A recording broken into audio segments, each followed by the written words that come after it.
বিয়ের পর একদিন মাকে ফোন দিয়ে বললাম, মা আমার একটা সুই ছিল, সেটা তো সেলাই করতে গিয়ে দেখি জং ধরে গেছে। তখন মা আমাকে বললো যে ওই সুইটা ফেলে দে, ফেলে দিয়ে তুই নতুন আরেকটা কিনে নে। আরেকদিন মাকে ফোন দিয়ে বললাম, মা জানো আমাদের কাঠে চেয়ারের পায়াটা না নড়বড় হয়ে গেছে, এটাকে কি করব? মা তখন বললো, কাজ কর, তুই ওটাকে ফেলে দে আর নতুন আরেকটা কিনে নে। আরেকদিন সবজি কাটাকাটি করার সময় মাকে ফোন দিয়ে বললাম, মা জানো পেঁয়াজ কাটতে গেলে না আমার চোখে অনেক পানি আসে, আমার অনেক কষ্ট হয়। তখন মা আমার এই কথা শুনে মা বলতেছে, তোকে পেঁয়াজ কাটাকাটি করতে কে বলছে? তুই একটা কাজের লোক রাখতে পারিস না?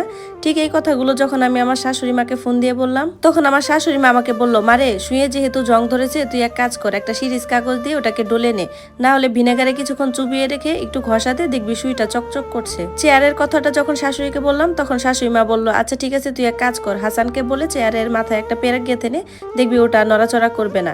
আর যখন পেঁয়াজের কথাটা বললাম, তখন উনি আমাকে বললো, শোন, এরপর যখন পেঁয়াজ কাটবি কিছুক্ষণ পানিতে পেঁয়াজ ভিজায় রাখবি আর বটির মাথায় একটা পেঁয়াজ গুজে রাখবি, দেখবি চোখে আর পানি আসবে না। দুজনেই মা, কিন্তু তাদের কথার ধরন কিন্তু আলাদা ছিল। চলুন তাহলে মূল কথায় আসি। যখন আমার শ্বশুরবাড়ির লোকজন আমাকে দেখতে আসছিল, তখন আমার শাশুড়ি আর আমার স্বামী আমাকে খুব পছন্দ করেছিল, কিন্তু আমার শ্বশুরমশাই আমাকে পছন্দ করলেও আমার মাকে তেমন একটা পছন্দ করেনি। আর বিয়ের আগে যখন আমি এই কথাটা শুনতে পাই, তখন আমি বিয়েটাই করতে চাইনি, কারণ যে বাড়িতে আমার মায়ের কোনো সম্মান হবে না, কেউ দাম দিবে না, সেই বাড়িতে তো আমি বউ হয়ে যেতে পারবো না। কিন্তু আমার বাবা আমাকে খুব বুঝিয়েছে। বাবা আমাকে বলেছে, মারে আমি খোঁজ নিয়ে দেখেছি, ছেলেটা অনেক ভালো, ওর পরিবারের লোকজনও ভালো, তুই ওখানেই যা, দেখবি সুখী হবি, বিশ্বাস কর আমাকে একটু। আমি তখন বাবার কথায় রাজি হয়ে যাই। এরপর আমাদের বিয়েটাও হয়ে যায়। বিয়ের পর আমি প্রায়ই মাকে ফোন দিতাম, কিন্তু মা যেসব কথা বলতো আমাকে, সেগুলো শুনতে আমার খুব বিরক্ত লাগতো। আমি একটা ঘরের বউ, আমার মা তো আমাকে বুঝাবে কিভাবে একটা সংসারে বরকত আনতে হবে, কিভাবে স্বামীর ইনকামের উপর সন্তুষ্ট থাকতে হবে, কিন্তু আমার মা সবসময় আমাকে কিভাবে যেন খেপিয়ে দেওয়ার চেষ্টা করতো। আমি যাতে আমার স্বামীর কাছে এটা চাই ওটা চাই, জোর জবরদস্তি করি, এগুলো সবসময় বলতো।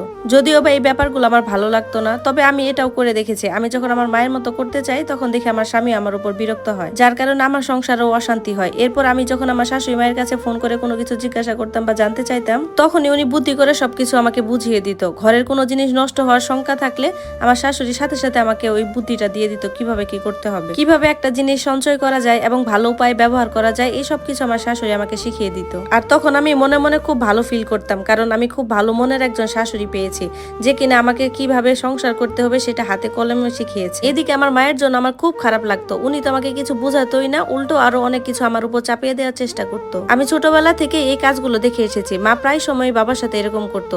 দুপুরবেলা অনেক সময় রান্না বান্না করতো না, পাশের বাড়িতে গিয়ে বসে থাকতো, গল্প গুজব করতো।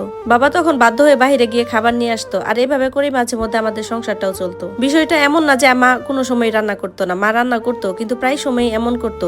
আর এসব কথা বলে আমি এটা বোঝাতে চাচ্ছি যে অনেক মেয়ের মা আছে যারা কিনা মেয়ের সংসারে আগুন লাগায়, তারা এটা বুঝতে পারে না যে তাদের ভুলের জন্য মেয়েকে ওই সংসারে কতটা মাসুল দিতে হয়। একজন মেয়ের মা হয়ে যদি মেয়েকে ভালো একটা পরামর্শ না দিতে পারেন, তাহলে ওই মেয়ের সংসারে কিন্তু সব সময় দুঃখ দুর্দশা লেগেই থাকে, আর ওই মেয়েটা ওই সংসারে জীবনও সুখী হতে পারে না। এজন্যই আমি সকল মায়েদেরকে বলতে চাই, যারা মেয়ে বিবাহিত আছে, আপনারা আপনাদের জীবনে যে ভুলটাই করেন না কেন, সেটা যেন আপনাদের মেয়ের জীবনে না ঘটে, এটাই আপনারা চাবেন। আর আপনাদের জীবনে ভুল থেকে শিক্ষা গ্রহণ করবেন। আমি তো এমনও সংসার দেখেছি যেখানে মায়ের কারণে শুধুমাত্র একটা মেয়ের সংসার ভেঙে যায়। আর যে কোনো সংসারে অশান্তির শুরুটা ঠিক এভাবেই হয়। ধন্যবাদ সবাইকে। গল্পটি কেমন লাগলো সবাই জানাবেন।